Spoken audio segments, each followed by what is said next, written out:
Olá, gente peregrina! Olá, gente membresina! Vai um café aí? Deve ter uns 10 minutos que esse café tá aqui, ainda tá xixi de dragão. Bel é danada. Com o braço liberado já dá para voltar a fazer xixi de dragão para eu tomar. Muito bem, ferreiros e alquimistas. Mircea Eliade. É o terceiro vídeo que eu gravo. Eu não sei se eu vou liquidar o capítulo 2 numa leitura só ou em duas leituras. Talvez seja pequeno demais para duas e grande demais para uma só. Vamos ver como o ritmo da leitura se comporta e eu decido à medida do tempo. Eu não quero que passe de 20 minutos, não. Mitologia da Idade do Ferro, página 23 em diante. Não insistiremos na sacralidade do ferro.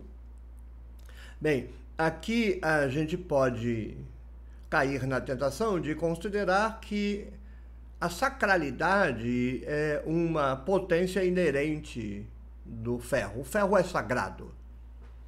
Não, a sacralidade é um processo antropológico. São os seres humanos que sacralizam as coisas. O sagrado, diz Mircea Eliade em outro livro, Origens, The Quest. Origens, tradução, The Quest, a versão em inglês. O sagrado é um elemento da estrutura da consciência. Então é a consciência humana, a cultura humana, a mente humana, que sacraliza as coisas. Então os seres humanos sacralizaram o ferro, inicialmente porque ele caía do céu, vem do mundo dos deuses. Um mito engendra outro mito. Então, o ferro não é sagrado, ele é sacralizado. Para simplificar, não insistiremos na sacralidade do ferro. Quer se julgue ter caído da abóbada celeste, ou ter sido extraído das entranhas da terra, o ferro está carregado de potência sagrada. A reverência face ao metal conserva-se mesmo entre populações de alta cultura. Os reis malaios, ainda há relativamente pouco tempo, guardavam uma barra sagrada de ferro, que fazia parte das suas regalias, sendo objeto de uma veneração extraordinária, a par de um terror supersticioso. Para os primitivos, entre aspas, que ignoravam o trabalho dos metais, as ferramentas eram ainda mais veneráveis. Os Bril, população arcaica da Índia, ofereciam os primeiros frutos às suas pontas de flechas, conseguidas junto das tribos vizinhas. De referir que não se trata de fetichismo, da adoração de um objeto em si próprio e por si próprio, numa palavra de superstição, mas antes de respeito sagrado em relação a um objeto estranho, que não pertence ao universo familiar, que vem de algures, ou seja, de outro lugar, e que é, portanto, um sinal do além, uma imagem aproximativa da transcendência. Sempre é bom lembrar que quem ler esses textos como teologia, ler mal, porque vê mal, porque compreende mal o mundo. Teologia é bobagem, teologia é racionalização de mito. Nós temos que ler esses termos como fenomenologia. Os antigos, como as coisas caem do céu, e eles não veem as coisas ali, na abóbada, então eles imaginam, vêm de cima do céu, e começaram a inventar coisas acima dos céus. Deuses, a metalurgia dos deuses, coisas desse tipo. Depois a filosofia vai pegar isso, racionalizar. Filosofia é mito racionalizado no início, e depois também. Só hoje é que ela se livrou, parte dela, porque parte ainda é mito racionalizado, sendo vendido por gurus laicos na internet. A filosofia simplesmente racionalizou o mito. Então, o que está acima dos céus é transcendente. O que está dentro dos céus é imanente. E depois vai se sofisticando a linguagem a ponto de parecer coisa muito inteligente. Mas é racionalização boba da ignorância antiga. Hoje nós sabemos que acima da abóbada celeste, que é uma ilusão de ótica, tem coisas sim. O espaço, os planetas, não tem deuses, não tem forja celeste. O ferro não passa de corpos celestes cingando os mares siderais até bater aqui. Mas, antigamente, transcendência. Isso é evidente nas culturas que conhecem há muito tempo o uso do ferro terrestre. Nelas persiste ainda a recordação fabulosa do metal celeste. A crença nos seus prestígios ocultos.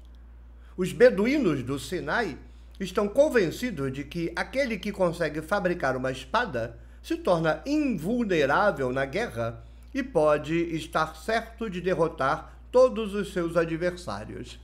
Macumba. É como se comportavam os adoradores, veneradores, cultuadores de Ogum no Rio de Janeiro na década de 70, 80, 90. Depois Ogum vai dar lugar a Jesus e a macumba hoje é feita pelos pastores nas igrejas. Macumbeiros, todos eles. O metal celeste é estranho à Terra, logo é transcendente, vem de cima. Platão, a filosofia besta do passado, na verdade, a pseudo-sabedoria dos antigos. Assim, para um árabe dos nossos dias, ele é maravilhoso, capaz de fazer milagres. Talvez ainda se trate aqui da recordação fortemente mitificada da época em que os homens utilizavam unicamente o ferro meteórico. Também neste caso estaríamos face a uma imagem da transcendência, porque os mitos conservam esta recordação da época fabulosa em que viviam os homens dotados de faculdades extraordinárias, quase semideuses. Mitologia. Ora, existe uma ruptura entre esse tempo mítico, iluditempus, e os tempos históricos. E qualquer ruptura indica o nível da espiritualidade. Não existe espiritualidade. Isso aqui é uma linguagem fenomenológica. Não existe espiritualidade no sentido de que não há uma dimensão do espírito, logo não pode haver espiritualidade. O que se chama de espiritualidade é a vida humana entregue à mitologia. Então, quanto mais a pessoa vive consoante o mito que ela alimenta, tanto mais ela se sente espiritual. Bobagem. Uma transcendência abolida pela queda. O ferro conserva ainda o seu extraordinário prestígio mágico-religioso. Mesmo entre os povos que possuem uma história cultural bastante avançada e complexa. Plínio escrevia que o ferro é eficaz contra os noxia medicamenta e também adversos nocturnas linfationes. Encontram-se crenças similares na Turquia, na Pérsia, na Índia, entre os Dayak. Em 1907,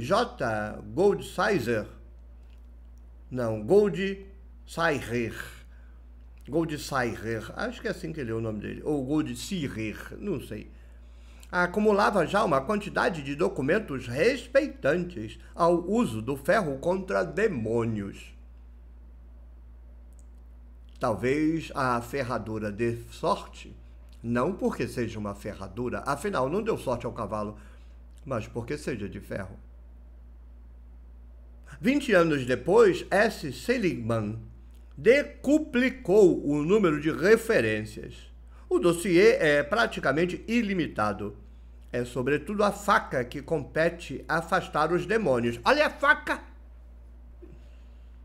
No nordeste da Europa, os objetos de ferro protegiam as colheitas das intempéries, dos sortilégios e do mal olhado. Verificamos o prestígio da mais recente das idades do metal. A idade do ferro vitorioso, cuja mitologia em grande parte submersa sobrevive ainda em costumes, tabus e superstições, entre aspas, muitas vezes insuspeitados.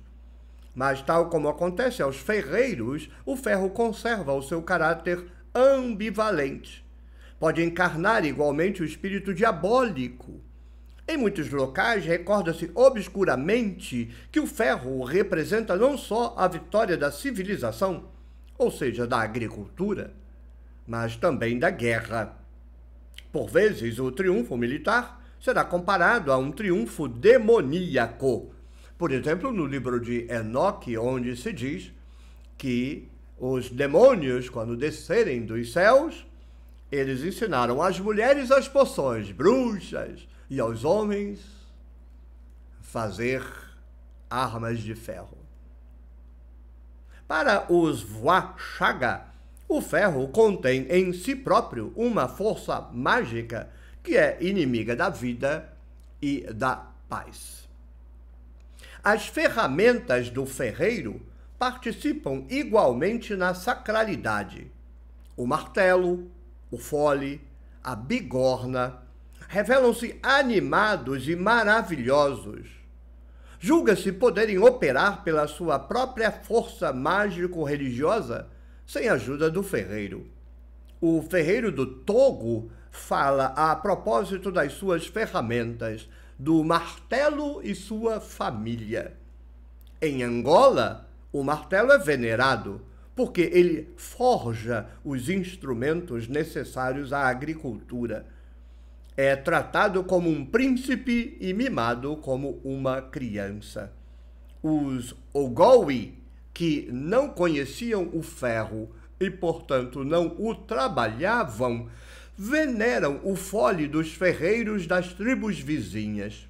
O fole é aquela sanfona de uma nota só que você fica levantando e abaixando para soprar o fogo. Os Mocengeri e os Ba-Sakati acreditam que a dignidade do mestre ferreiro se encontra concentrada no fole. Quanto aos fornos, a sua construção é envolvida de mistérios e constitui um ritual próprio. Nós podemos lembrar também, eu penso que Eliade vai tratar disso mais à frente, mas penso que aqui é propício, já que ele mencionou os ferreiros. No mito de Baal, o deus cananeu, ele dispõe de um ferreiro celeste, Kotar Vakazes. Sabemos até o nome dele, o mito preservou o nome do ferreiro. Kotar Vakazes constrói o palácio de Baal. Então, o ferreiro, no corredor palestinense, no norte da Palestina, onde hoje é já a saudosa Síria,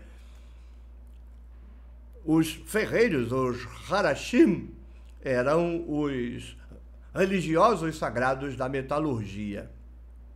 Famosos, inclusive, tanto assim que os textos bíblicos vão inventar que um Harash do norte, fenício, veio construir o mitológico Templo de Salomão.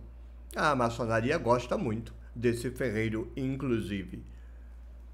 No mito de Gênesis 1, não se menciona o ferreiro, mas o ferreiro está lá, porque Elohim fala: eu quero separar as águas das águas. Então eu quero que seja criada uma raquia. Raquia é uma chapa de metal. E, obviamente, uma vez que a função dessa chapa de metal é segurar as águas de cima, ela precisa ser côncava. Ela é um domo. Ora, no mundo antigo, quem é que trabalha a raquia? O ferreiro, o Harash. Então, Elohim fala para o seu Harash, eu quero uma raquia. Aí o ferreiro, como Kotar Vakazes, o ferreiro de Baal, bate os metais e faz então a raquia. Elohim fica sentado, olhando o trabalho dos trabalhadores. O Harash diz para Elohim: terminei a boa obra. Elohim olha, acha bonito, acha bom e diz: vou chamar a raquia, vou chamar a chapa de metal que segura as águas de cima, mitologia pura, porque isso não existe, de céus. Céus na Bíblia não é o que você conheceu, não é mais.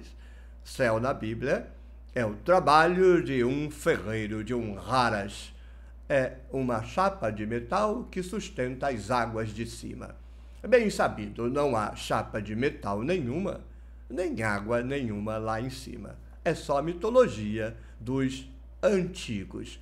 E podemos dizer, ignorantes. Os antigos eram ignorantes.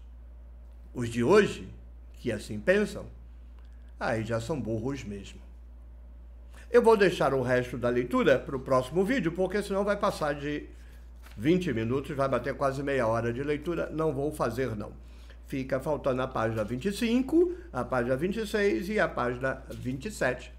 Nós continuamos então a mitologia do ferro no próximo vídeo. Me despeço aqui com um café. Veja que eu não falei me despeço com um café. Eu falei me despeço com um café, o que significa que tem sequência, e a sequência é: deixe o like, deixe o comentário, compartilhe o vídeo com a sua rede de contatos. Isso não custa nada, você não gasta um centavo. Larga de ser mão de vaca de rotina de engajamento. O dedo não cai, a mão não atrofia. Então, vá lá. Like, comentário, compartilhamento. Like, comentário, compartilhamento. De novo, like, comentário, compartilhamento. Agora, eventualmente você pode meter a mão no bolso. R$10 que seja. Tornando-se membro, nem R$10 é, trilheiro é R$ 7,99. O YouTube fica com 30%, eu recebo o resto. Torne-se membro do Clube de Membros da Tenda do Necromante. E você pode apoiar o projeto de tradução da Bíblia. Aí são R$10. Apoia-se fica com 13%, eu recebo o restante. www.nossabiblialivre.com, o apoio, que pode ser R$10, 25, 50, 100, 200, na plataforma apoia-se/Nossa Bíblia Livre. Endereço sempre nas descrições dos vídeos. Tchau, tchau. Até o próximo vídeo. Até a próxima rodada de café. E agora eu disse de café.